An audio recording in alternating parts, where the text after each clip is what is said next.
Hey guys, what's happening? This is Craig here from Bass Lessons Melbourne. Welcome to another player profile interview. Today I'm joined by Mr. Nigel Rivers. How's it going, man? Good, man. It's great to have you here. Thanks for having me. Yeah, I'm glad we managed to make this work out.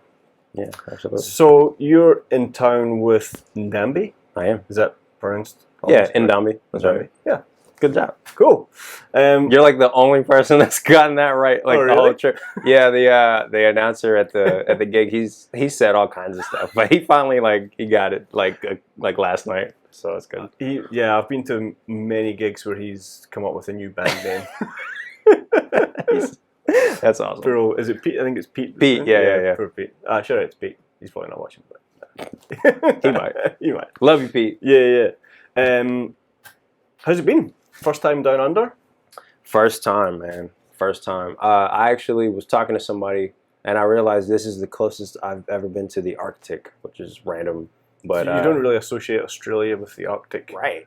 But it's like not that far, right? Like as far as once you leave Australia, you're pretty much the next thing you get to. Wow, is the Arctic. Do you know there's penguins here? Really? I did not know that. In Melbourne. Yeah. If I had known that, then it would have been a very different trip. Down in St Kilda, there's a pier just at the bay. Yeah. And every dusk, these little blue penguins come in to nest in amongst the rocks. That's cool. I couldn't believe it either. Flying to Australia and then people are like penguins. I'm like, yeah, right. There's like kangaroos and spiders, but does like Boogie Wonderland start playing when they come down? Yeah. Earth, Wind & Fire needs to get a check from the Australian penguins. The Australian penguins. Yeah. And what's the Ndambi gig like, vibe-wise?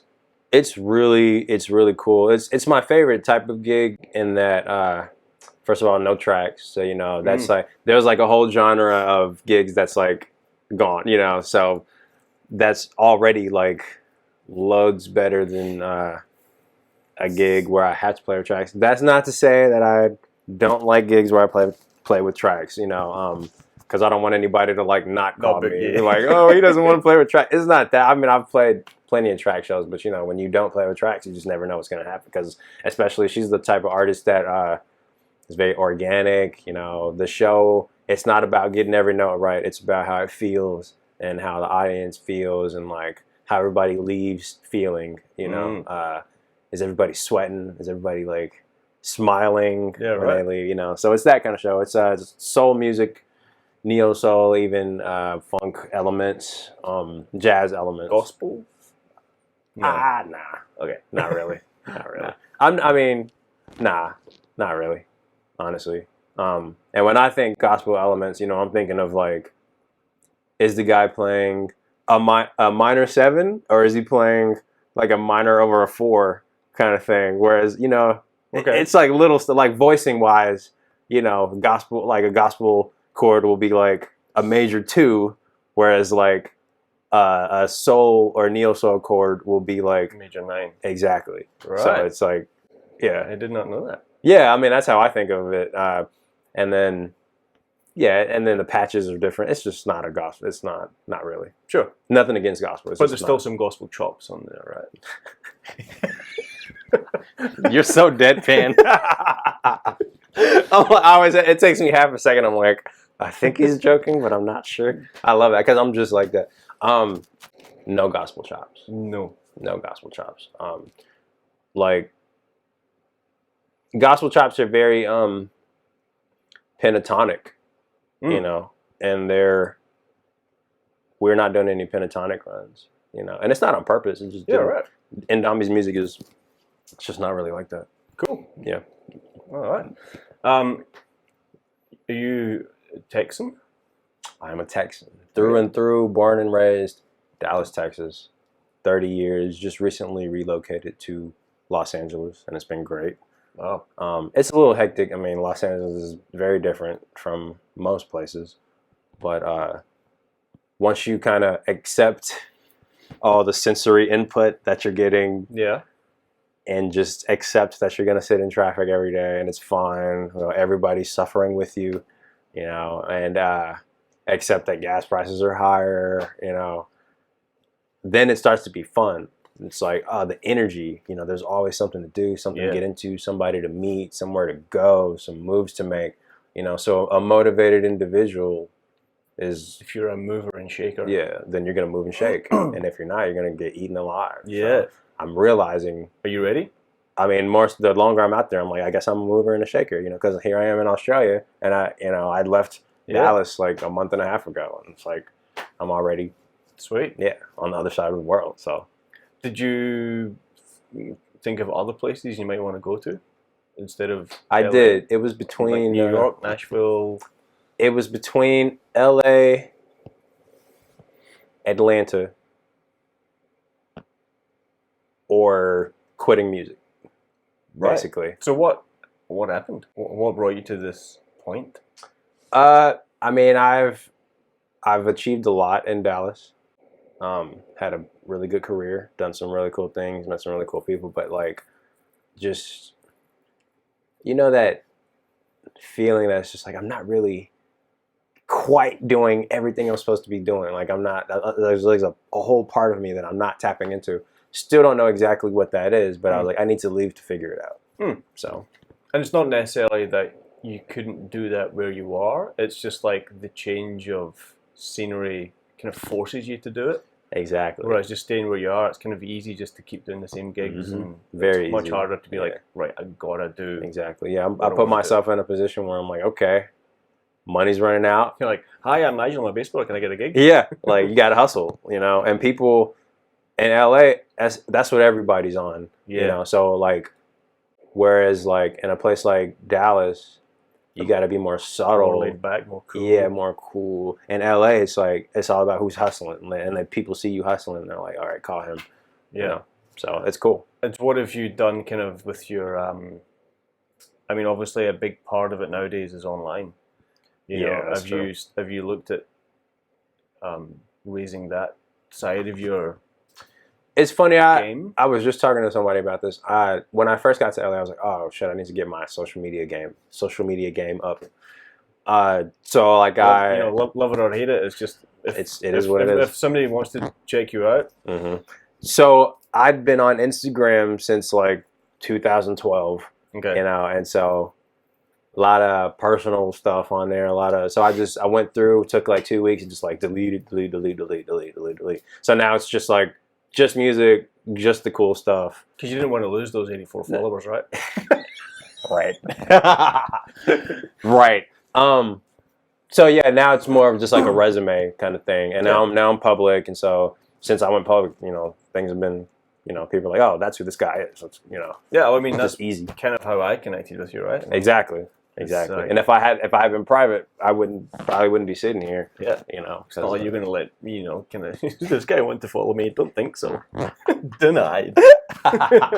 Or I just like wouldn't check it for like a month and then see this backlog of like messages or, you know. So, so I'm kind of old school in that sense. Not that I'm like, I mean, I am of the age where, you know, the advent of like social media and the increasing importance of it, you know, I'm like right in the middle of it and growing up with it. But like just my personality type, it just has never been like super important to me. And I know I might be shooting myself in the foot saying that. But the cool thing about being in LA is Like there's a lot of guys like that. It's like I look at I follow a couple guys. It's like 17-time Grammy-winning platinum keyboardist kind of thing, following 6,000 with like 1,000 followers type thing. So like when I realized that was a thing, I kind of relaxed and like if I get a lot of followers, cool. You know, I'm gonna keep putting out content and like over time,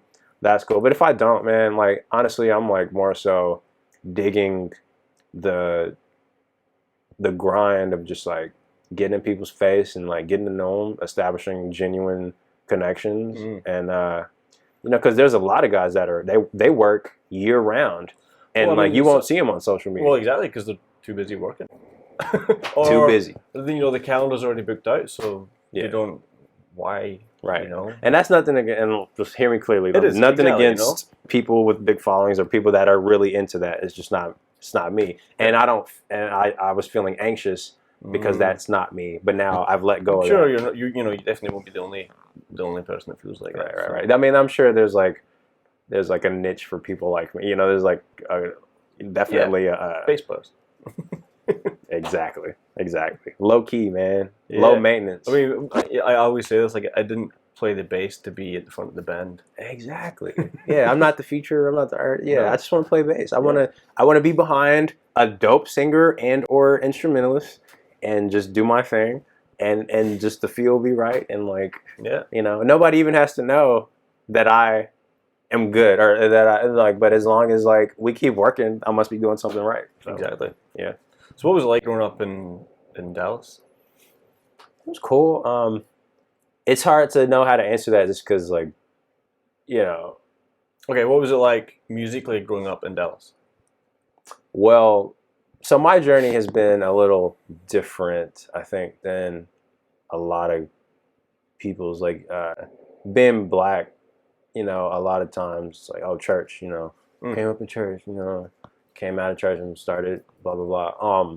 I did grow up in church, but I didn't really like play in church until I was like 16, 17. So like really, when did you start playing bass? I started bass when I was 10, but honestly, I was playing saxophone in school, and like I didn't have any musicians in my family, so my whole journey has just been like I go and find stuff I like, you know. So I was in a classical, and then I was in a jazz, and then I was in a Earth, Wind, and Fire, Donny Hathaway, Stanley Clarke, Victor Wooten. So that was kind of like a progression, and that kind of helped. So it was like classical, jazz, funk, jazz and funk at the same time, and then gospel. Right. And so I've had to kind of not. I mean, this is all old news, but like I remember being frustrated. You know, when I was like 18 and 19 and finally discovered the incredible music scene in Dallas and just being frustrated that I had known nothing about it because I didn't know anybody in it, you know. So I went to school to University of North Texas in Denton, which is like an hour north of Dallas, and had to go an hour north of Dallas to find out about everything that was in Dallas. So I just started going to like this weekly jam session thing where I met, you know, all the heavy hitters or whatever, and started seeing like the gaps in my playing and kind of what was missing and stuff. Now, having grown up in church, it was in me. The church groove was in me, but I had to like kind of backdoor to it. But you know, I've been blessed with like some people are blessed with natural, and some people have to work really hard for feel. And I've been blessed with naturally good time. Some people have to work really hard at that.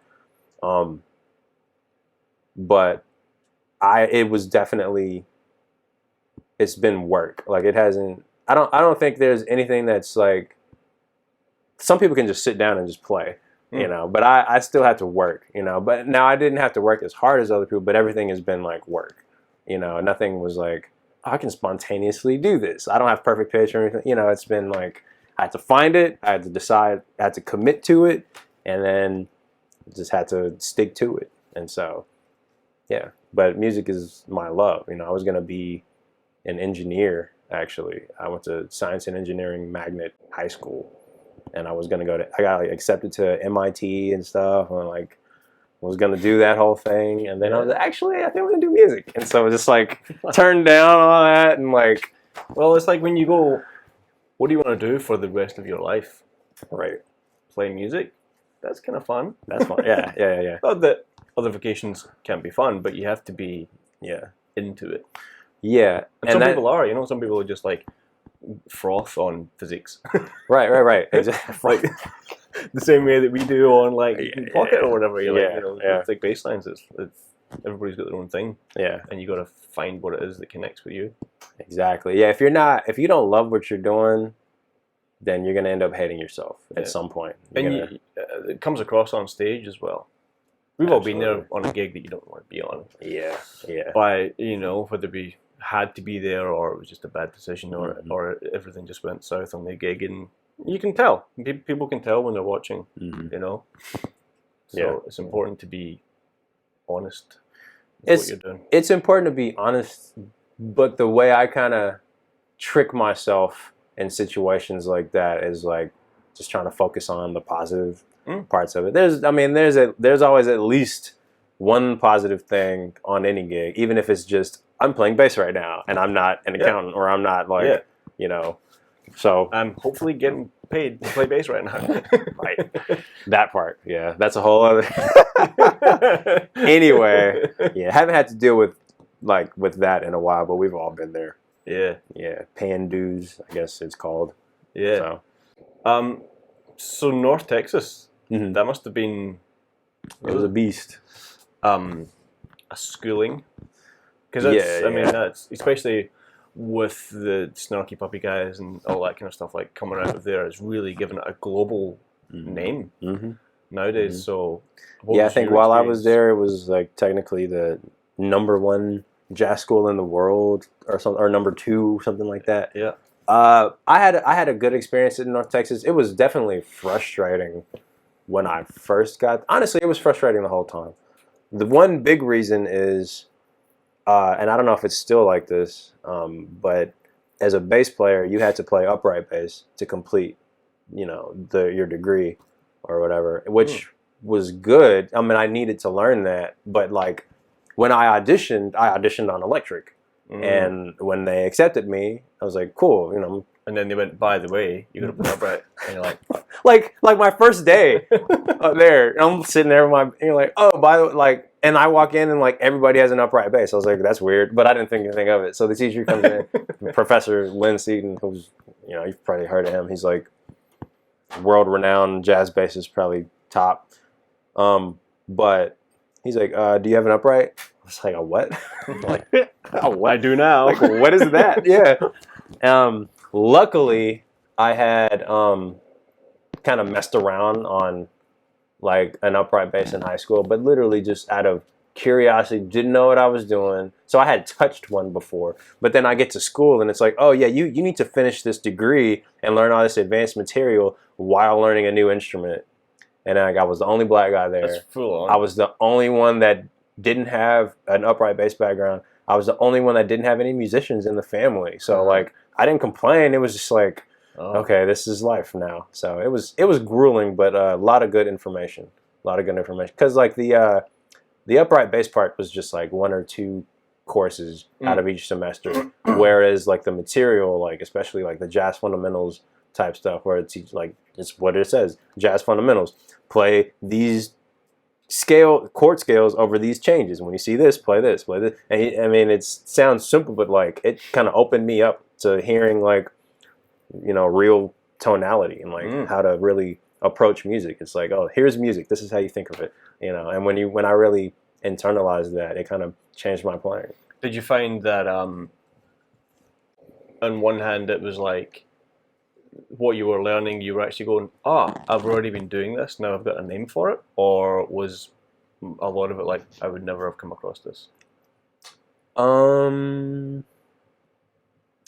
little of both, I guess. I mean, it was very, when I was there, it was all about Charlie Parker stuff, all about playing a change. I mean, it's jazz, like very in the strictest sense of the word. Yes. So like, whereas maybe like a Berkeley or New School might have been like a more modern approach. Oh, let's look at some of the people that are out now. You know, the strictly scholastic part of it was very, very old school. However, the ensembles are where my playing kind of opened up more. And I was in, you know, the lab bands. I don't know if you heard of the lab bands, but they had like the 1 o'clock to 2 o'clock, all the way to I think the 9 o'clock. I was never in any of those because you had to play upright bass. And I was like, okay, are there any bands where I can play electric bass? Yes. The L5 guitar ensemble, which most people probably will never know about. But they were doing stuff like the L5 and the Zebras. The Zebras were doing, when I got there, I wasn't in that year, but they were doing RH Factor. And I was like, I hadn't heard of RH Factor. Hard groove. Yeah, dude. I was like, man, that shit is killing. Like, what is that? I want to do that. But like, oh, you got to be in this ensemble. I was like, okay, how do I get it? Oh, you got to wait till next semester. So I was like, cool, bet. Like, okay, next semester. So I was in the L5, which they were doing like a lot of Pat Metheny type stuff, which was like, whew. I mean, I did it. It was great music, but it was like a lot of odd meters and stuff, a lot of reading. My reading game got great, you know. Nothing like having to read to get your reading chops up. Man, exactly. But then, so I did the L5 for 2 years, and it was cool. Did a lot of like student compositions, a lot of. It was five electric guitars, me on bass, and a drummer. So it was like interesting ensemble. That was great. However, what changed my life was when I finally got in the Zebras, which I guess it's called the Zebras because of a keyboard. You're not going to hear that very often. What changed my life was when I finally got into Zebras. I really get into giraffes, and it just the size of them just blew my. Right. Sorry, you're weird. You're the one that digs on zebras. All right, digging in zebras, right? Making me hungry. Anyway, so we did Chick Corea Electric Band. Okay. And that shit changed my life. Like, I was like, oh, get your chops. I had already been in the Stanley Clarke, but I didn't realize how fucking much of a monster he was. And then I got introduced to John Patitucci, and of course Chick Corea, which reading his stuff, like, you know, because there were students who were, I guess, were masters composition students, and so they were tasked with charting out all these crazy Return to Forever Chick Corea songs, and like reading that stuff, it's like, but like once it was all done, it was so awesome. And I remember there's this, I think it's Duel of the Jester and the Tyrant, and I think it's Stanley Clarke on bass on that song, and there's this long bass section. And I remember just like taking that and running with it. And that's when people at the school were like, okay, this motherfucker can kind of play a little bit. Because I like really owned it. And my friend Erskine went there too. And he eventually went on to be the music director for Chrisette Michele, who's like an R&B singer. She was like working a lot. And so he, you know, we were like real good friends in college. So he pulled me into that. Like as soon as he became music director, he was like, I'm not satisfied with this band this current band that she has. Can I bring in my guys? So they were like, okay, we'll let you bring in one guy and we'll try him out. And if he's cool, we'll let you bring in everybody else. So he brought me in first. No pressure. No pressure. Right. So I had just graduated college, and I had like a new baby and stuff. And, you know, he's like, hey, can you learn all these songs and do a gig in, where was it, like South Carolina or some shit? I was like, yeah, sure. So it was my first like major thing, but like I, you know, put the work in, I nailed it. He got to bring in his whole band, and we were working for like, you know, for years. And that's when people in Dallas, well, simultaneously, I had been going to this the Profit Bar, which was this jam session. It's been going for like 11 and 12 years or something, but it's the Gritz, who it's Erykah Badu's band. And so I had started going there, and I was like, who is this motherfucker on bass? I should stop cursing so much in there. It's like, who is this guy on bass? Right. Like, he is amazing. But and the only reason I started going to that jam session was because my friend Erskine wanted to go, but also because I heard it was Erykah Badu's band, and I became an Erykah Badu fan. Really, like, of course I heard of her because, like, you know, I grew up in Dallas, but like I became like a fan when Dave Chappelle's Block Party came out, And just that one clip of them playing, I was like, man, who's that bass player? Like, he's great. I was like, man, they're like grooving. I mean, all the acts were great. You know, the Roots, Jill Scott, all that, Dead Prez, but like, I was like, man, Erykah, like, and that looks fun. I want to do that, you know. And I was 17 when I saw that, and so that's when I decided not to do engineering. I was like, I want to do that, and so I hear Erykah Badu's band does this weekly jam session, so I started going every week. And it was an open mic, open jam kind of thing. They would let people come up. And so my first couple times, I just didn't sound good. Like, I didn't know the songs, but I also didn't, like, I couldn't hear the changes that well. I was just young. I didn't know what feel to do. So I was like, okay, I am not used to failure. So here's what I'm going to do. Let me just come here and watch. Braylon Lacey, who has been playing for Erykah like since the beginning. I was like, let me just watch him and see how he like does it. And I started bringing like a camcorder, and I asked him if it was cool. He was like, yeah, it's cool. And then he lived in Frisco, which is pretty close to Denton. So I started taking lessons with him. I took like 3 or 4 lessons, which was plenty of material. What's his name? Sorry, Braylon Lacey. Yeah, plenty of material. I was practicing, so he kind of knew who I was a little bit. But I just started watching him, recording him. I'm like, okay, how does he do that? So I stopped going in the Prophet Bar maybe for like 6 months to a year, and I was just shedding, just practicing. I finally went back, and like, they were like, man, who are you again? Like, got sat in, like, man, you sound good. Like, you've been practicing. Like, yeah, I have. So simultaneously, you know, I'm on the road with Chrisette. So like, okay, he's like a solid guy. Like, we should actually use him. I was like 20 at this time, maybe. No, I was like 21. I don't know. How old are you now? I'm 30 now. Okay. So, game over. Right. Right. You're done. 1 foot in the grave. So RC, the keyboard player, the MD for Erykah, and you know, that's his band. The Gritz is his band. Right. So he, I think via Braylon, from taking lessons with him and just the FaceTime of going to the jam, sitting in, learning the sets, showing that you're keen. Yeah, keen. Yeah. Mm-hmm. So RC was like, "Hey, can you play with the Grits and then can just sit in on one song?" I remember that. Like, it was just one song, and I was so fucking nervous. I practiced that song like that once, and it's a hip hop song, just a loop, just the same. You remember it? Yeah, it was. Yeah, it's Slum Village. You know what love is.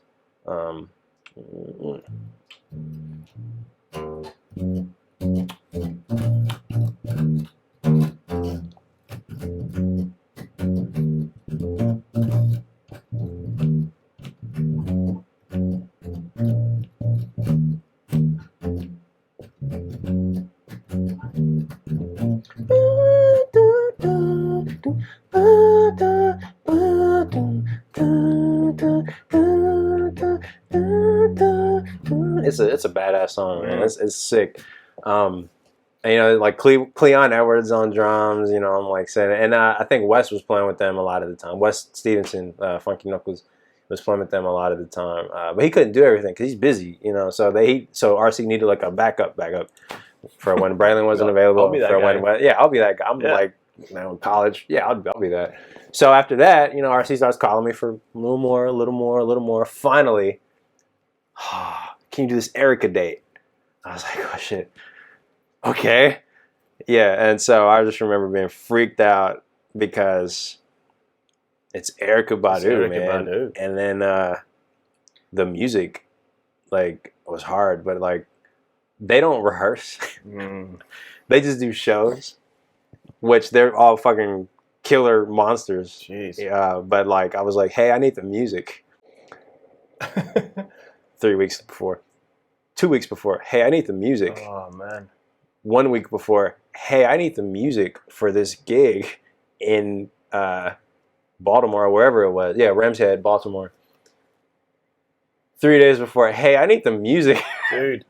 But he's busy, you know, so he's, I mean, I guess he just assumed, I don't know. Like, so I hit up charts or like nothing, dude. Like there was nothing. And so luckily, and I'll never forget, I'll be in his debt forever, but they had just done a run in Serbia and Mark Lettieri was on that run. You know. Yep. Yeah. And so Mark was on this gig coming up in Baltimore, and so I was just like playing with Erykah. Yeah. Right. So in desperation, I was like, Mark, do you have any recordings of this material? I was like, dude, I need to learn this fucking show. He's like, oh yeah, I got you. Oh. So he sent me like the whole show, and so I was like, God, I buried myself in that music like day and night for like 3 days. Didn't sleep, but I was prepared. There's no shortcuts, right? No shortcuts. And even that level of preparation is not enough because that show, Erykah's show, is different every time. You never know. You just never know. But you got to start somewhere. You got to start somewhere. Yeah. So RC, I think he finally was like, oh wait, I'd never sent him any music, and he's like fucking prepared. You know. I guess that it's like you can do wrong, but like whatever you get right is going to be a bonus because you didn't get the music officially. Yeah, and so over the years, I've learned with that gig and I was on the road with Crusette, so this is like in between Crusette gigs and stuff. But I remember the guys in the Crusette band were like, "You play with Erykah? What? That's awesome!" Like, you know, it's like Crusette, Erykah, you know. Yeah, I mean, like I remember the first time I saw Erykah Badu was on a UK TV show called Jules Holland, and it was Baduism era. So I think she did Apple Tree or something, and I was just like, yeah, dude, what is the sound? Yeah, like none of the songs are like the album, like at all. No, and then they all know so much music, you know. They insert like all these Dilla tunes in the middle of all, you know. So there's a little hip hop. My education like blew up, you know. I learned had to just learn all this, and like so now whenever I do an Erykah gig and I know it's coming, I know all the arrangements at this point. Well, the standard. Basic arrangements, but and then you know where it can deviate. Well, I don't know where it can deviate, so I have to get on YouTube and just look and search her live shows for like the past year, and I go through each and every one of them to see what changes they've made since the last time. Because I'm not her regular guy, so whenever I play with her, like a year has gone by, or not even that, maybe like 6 months to a year has gone by, and I have to like figure out because they don't rehearse. So I'm like, okay, well, I gotta see what the fuck they're doing lately. She's kind of one of those figures that, like me, because Baduism Live, that's probably one of my top 3 albums of all time. Like it's just, I could listen to that one repeat forever. Dude. And she's just one of those artists that I think if ever met, I would be incredibly intimidated by. Yeah, that doesn't go away either. Yeah, not for me. She just seems so. She has her own. She's like a goddess on Earth. Yeah, she just has a presence. Yeah, dude. Massive you could presence. feel it. She doesn't have to say anything. Goosebumps.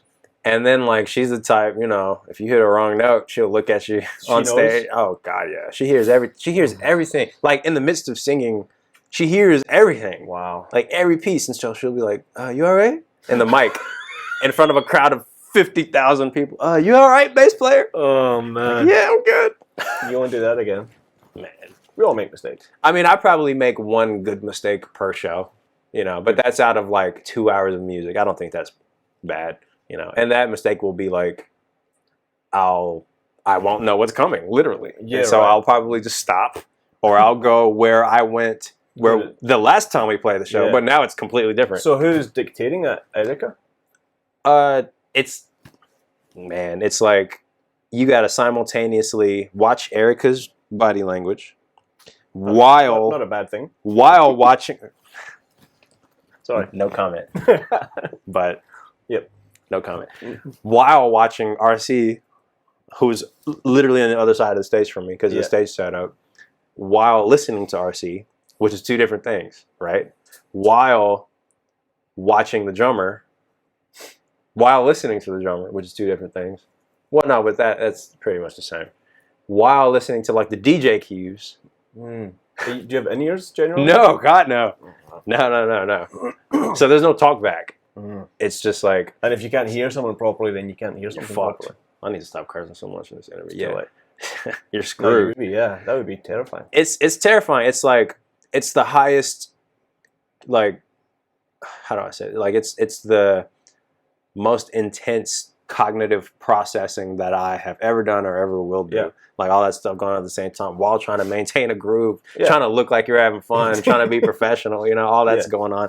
And it's kind of something that when I just sit there and think about it, like divorced of like the moment, I was like, how the hell do I do that? You know, but it's because this is what I've chosen, you know. Yeah. And so I always tell people, if you can do the Erykah gig, you can do any gig, you know, like really. And so full circle, how's the Ndambi gig? It's like a not as difficult Erykah gig, but it's still a lot of watching, listening. Sure. But it's similar though. Yeah. Yeah. Do you have a favorite Erykah tune to play? No.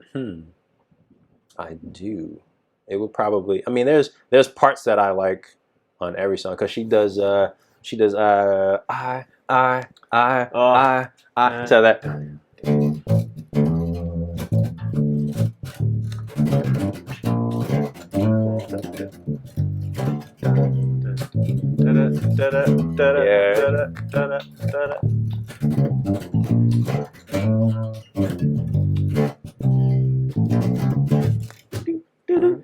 So it's at one after that goes for a while. We'll go into the other part, which is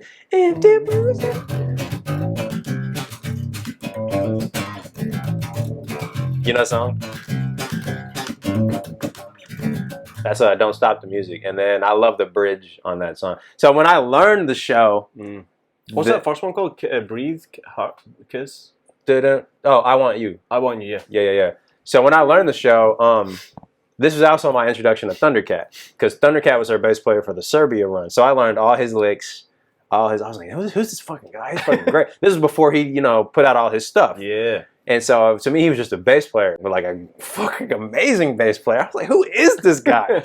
And so he, so on that one little part when she goes to the bridge of Don't Stop the Music and goes, I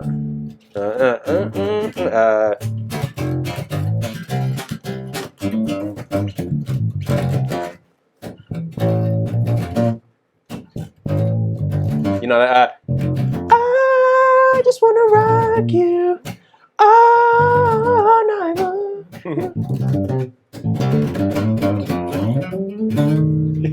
He did that shit. I was like, oh my God.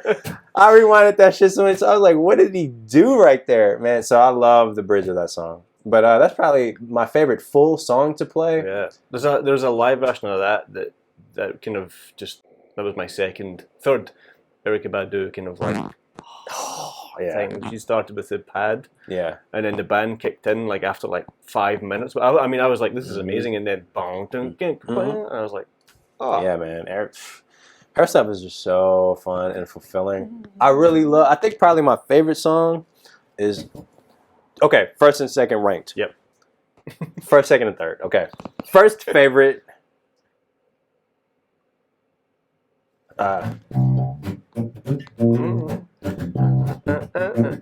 Annie? Yeah. Annie? I actually posted a cover of that on my Instagram like a while ago. And everyone's like, ah! So then that's probably first because it's just a loop and it's like, as far as Erykah arrangements go, it's like not it's super safe. stressful. You can have some fun and play, right? I can actually play. Yeah. And Braylon did this, like one of my favorite licks. It's so simple, but it was on the Dave Chappelle's live when they did this song. He's like,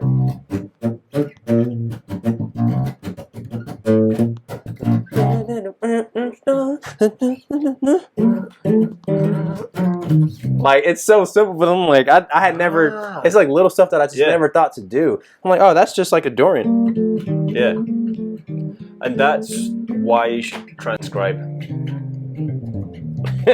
Yes. If you dig it, learn it. Yeah, exactly. But learn it. But learn it. Yeah. Yeah, like and learn that, and do it on other songs. That will become part of your playing, and it'll morph into something different, and then you've come up with something new. And exactly. All right, number two. Number two would be "Other Side of the Game." I just love that song. As a fan, I just fucking love that song. Classic. And the first time I did it was with Tashiana Mayfield, who I met in college. Great jazz singer out of Dallas. She caught it. We did like a local gig. She's like, I want to do Other Side of the Game. I was like, what is that? So it's an Erykah tune. She's like, just learn it right quick, But she said this like on the gig on the break, right? So the break's like 30 minutes. And I was like, okay, cool. I'm in my mind, I'm like, it's Erykah Badu. I know like all her stuff anyway. And whatever I don't know, it can't be that hard. Other Side of the Game is like one of her most intricate songs, dude, and it's like completely like not intuitive sections. No. Like you got to just know it, like and then even the almost. phrasing is all different. Like not like there's barely any repeats, and it's like you got to really know like the lyrics. That's kind of tough for a singer to call that in a break.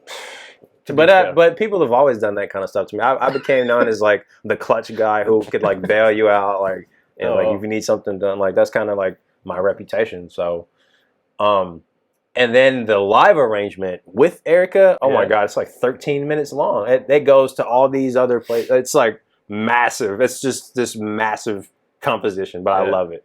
Well, I mean, like, what's the song goes into Jamaica Funk?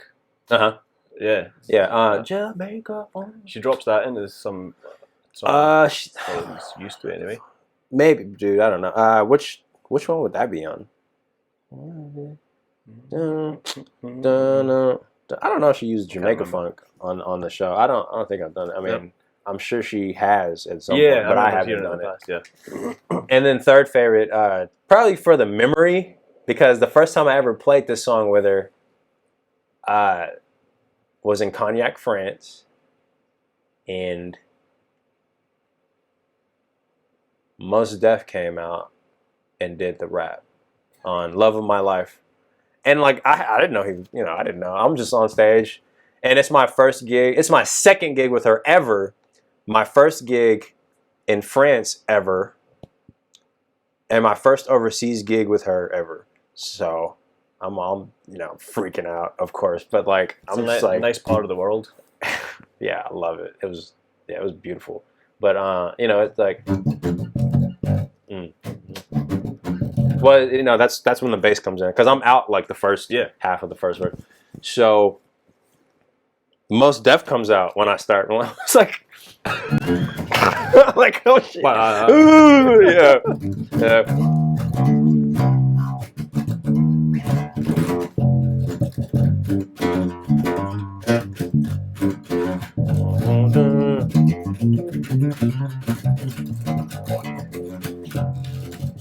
I would never play it like that busy, but like I'm just having fun with it right now.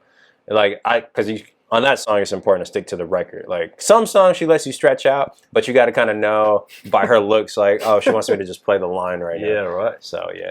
Anyway, those three. So what was that? Annie, Other Side of the Game, Love of My Life. Solid. Yeah. Yeah. We don't have much time left, so I just kind of want to check what's coming up for you next. Like, yeah. Do you do any of your own stuff that you'd want people to kind of know about, or? I'm working on my first single. It's called "He Wasn't Trying to Be a Dick to You," and so I like it. I mean, it's an interesting little thing. I'll probably finish it up and just put it like on SoundCloud or something. Nothing major. I'm not gonna say I'll never be like an artist. I'll never be like, but it's not something that's on the cards right now. Nah, not really. I mean, I do like kind of local stuff. I'll show up with my looper and do some stuff, because like that song, it's like oops.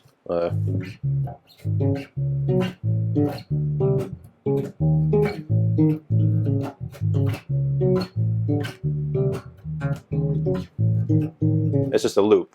So he wasn't trying to be a dick to you. He wasn't trying to be a dick to you. Yeah. So the song sound way better, but I've a couple of times. So when I do that, the beat is kind of similar to when I use my looper, the beat is similar to them changes. Yeah. So I'll go, and it's the same. It's E flat minor. So I'll go from that to.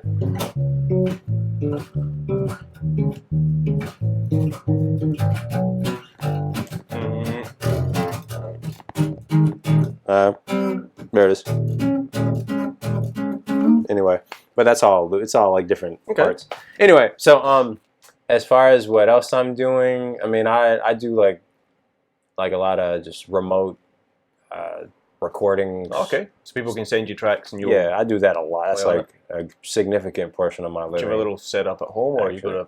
I mean, it's not much of a setup. My laptop and interface. Yeah, I that's mean, speaker, you know, kind of yeah, that's all I need. Because my F clef is like get a preamp in it. tops. Yeah, I mean, it's like I don't need anything else. Yeah, You know, so you're just playing plug an in. F clef, all right? Yeah, yeah, 5-string, kind of similar. Very similar to this. Yeah, Right, yeah. just this is different. Yep, that's different. Anyway, but yeah, similar, same color and everything. And where was I going with that?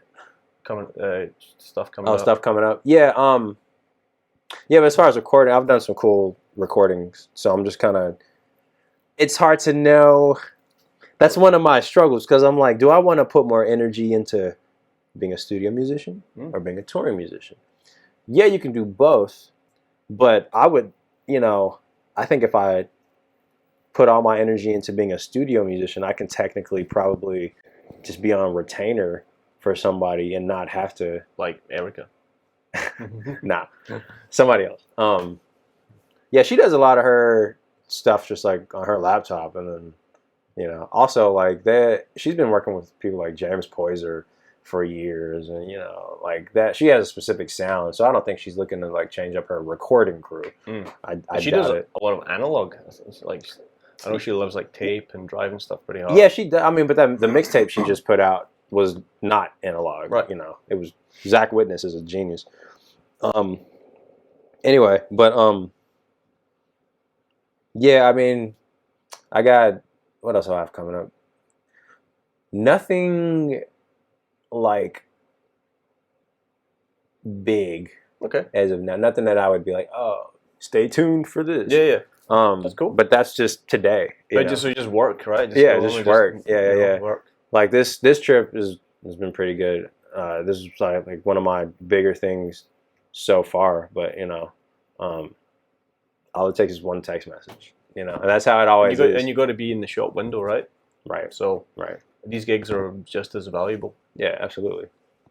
I mean, really. I mean, being in LA, you know, you just never know. So like, I won't say that they're like not worth mentioning. Like that's not what I'm saying. It's just like, you know, they're local LA shows, but they're with like people that play for like fucking like Celine Dion, people that play for like Rihanna, you know. So just knowing those guys, you never know what's gonna happen. Exactly. Yeah. So it's cool to even be getting called for that kind of stuff. Like my friend Justin Lyons, guitar player, he plays for Big Bang, Blackpink. He's on tour with like Lil Wayne right now or whatever. He just hooked me up with some stuff. So excited about that. And I did a session with Sekou Bunch the other day. Oh wow. Which was dope. Like bass? Well, when I say did a session, I was there. Oh, you and he let me kind of play a little bit. I mean, connected. We connected. Yeah, we hung out actually after. It was cool. So I'm on his radar. I was sick because he actually asked me to sub for him on something today. I'm sorry I dragged you all the way out here to do this interview. You know. Yeah, right. Nah, man, but and I was like, dude, I'm in Australia. I'm so like, please call me again, kind of thing. But he will. He was like, oh, don't worry. I was like, good, you're working. There you go. That means I should be calling you. Exactly. So, never be afraid to say no. Yeah. And never say yes if it's actually no, because that makes you look like terrible. That's shit. And like, and it's not even. I've done that unintentionally. I think most people, when they have done it, it's like unintentional. You just didn't check your calendar twice and make sure you had the date open. Then you agree, and it's like, oh, actually, like people don't like that. Like they do not like that. Yeah, it sucks. And I feel like I always feel this hole in my soul when I do that, and I have to like. Most people I find that most people understand as long as it's not you don't do it all the time. Like if it's once, they're like, yeah, all right, cool. Even once is too much, though. Yeah. I mean, it really is, because like, it's not like that person won't ever call you again, but they'll think twice before they call you in, whereas they wouldn't have thought twice before. And it's like, that's a good point. It's something that like Michael League told me a long time ago. It's like, if you commit, just do it, even if it's like a small gig, and you get offered a bigger gig. If you say yes, stick to the gig you agreed to, because the guy that offers you the bigger gig, if you're like, man, I'm actually booked already, then that guy will be like, oh, this dude is Respect, dependability. Respect. Yeah. Yeah. And you joined a good scout troop in LA? Yeah, we're called the Wankers. Buy your cookies. That's good, whatever. Yeah. Awesome, man. Well, we got to get you back to the city for your I gotta rehearsal and gig. Right. The reason I'm here in Australia. Yeah. Thanks for coming out, man. Man, this was fun. Yeah. Dude. I'm really glad we did it. Nigel Rivers, everybody. Ciao. Sorry, my posture is so bad. I was like slouching most of the time. Thanks, man. Yeah, see ya. Absolutely.